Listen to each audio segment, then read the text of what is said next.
Hi there, welcome to Healthy Helpings TV. My name's Michelle. This week's a bit of a challenge. Someone suggested, how about you do some more desserts? We did some desserts way back at the beginning of the series, and this week I'm taking it all the way. We're going to be doing a chocolate cake. Well, chocolate brownies to be precise. So I did a little bit of research and I had to think about some of my favourite cake recipes.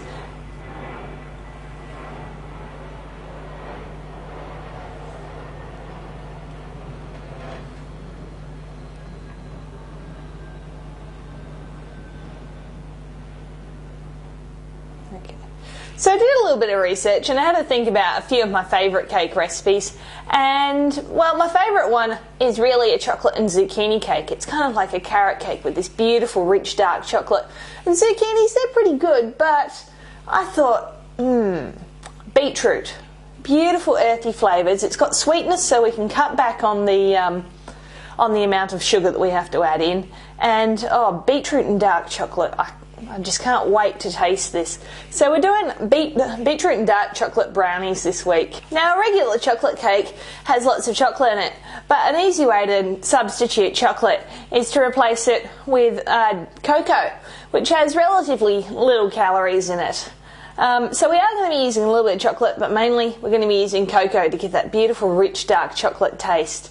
So the ingredients that you'll need are 40 grams of dark chocolate. Now if you're doing low carb, this isn't a specifically low carb recipe, but you can cut your carbs and your calories by using low carb chocolate.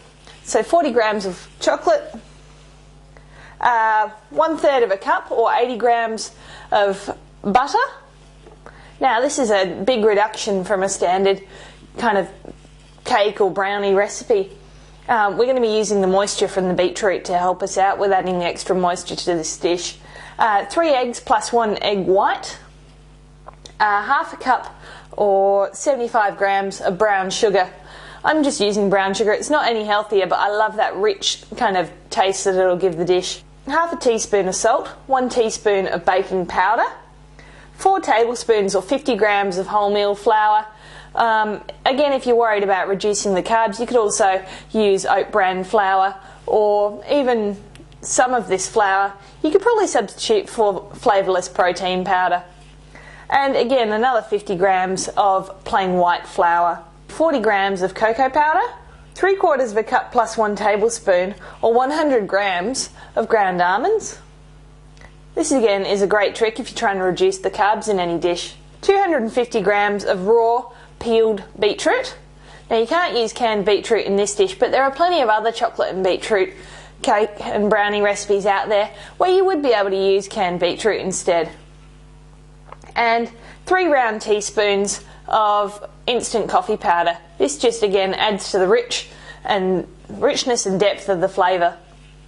Alright, so let's get started. First thing you'll need to do is melt some chocolate. I've done this on the double boiler because I want to use the same metal bowl right the way through my mixing. To your chocolate, you're going to add your butter, and then you're going to add in the brown sugar. Add your eggs.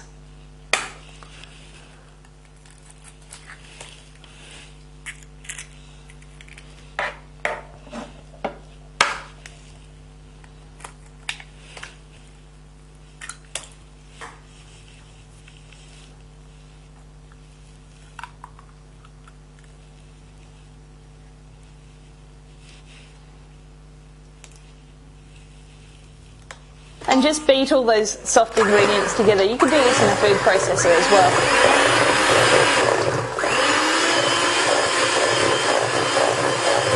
In a smaller mixing bowl, you're going to combine together all the dry ingredients except the beetroot and just sift those to get out any lumps. When you get to the bottom of the sieve, if you've got any grains and stuff left over, just tip those in. You're just allowing some air into your cake mix here.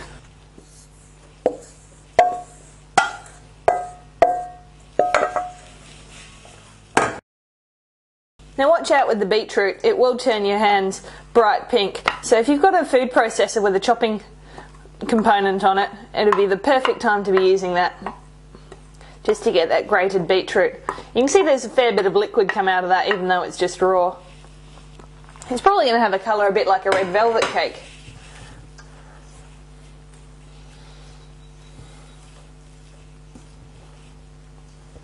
And then just use your wooden spoon to mix that together until it's thoroughly combined. Just to make it easier, I'm lining the tin with some baking paper.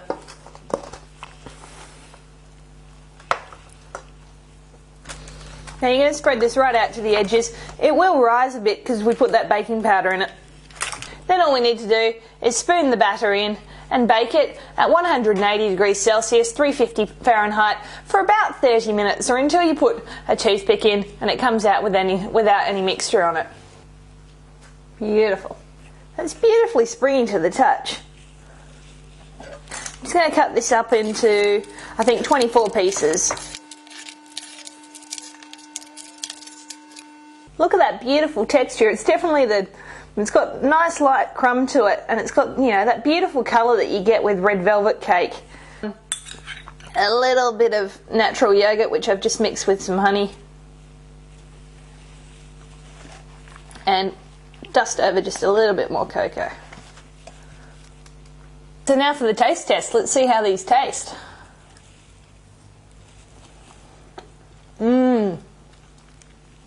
That texture, it's so light and spongy and beautiful. It's certainly not sweet. It's got a definite dark chocolate taste. Now I was thinking, if you find this a little bit too dark, what you could do is just heat up a couple of tablespoons worth of orange juice and mix in about a teaspoon worth of honey, and just brush that on the top before you slice it up, and they'll make a beautiful glaze which will just bring out the sweetness, and orange and chocolate go beautifully together as well. So if you like dark chocolate, this is the way to have it, and if you want something a little bit sweeter, try that. So that's pretty much it for the episode. Thanks for joining me. My name's Michelle and you have been watching Healthy Helpings TV. You can find the recipe on healthyhelpingstv.com as well as past episodes. Thanks for joining me. I'll catch you next time. See ya.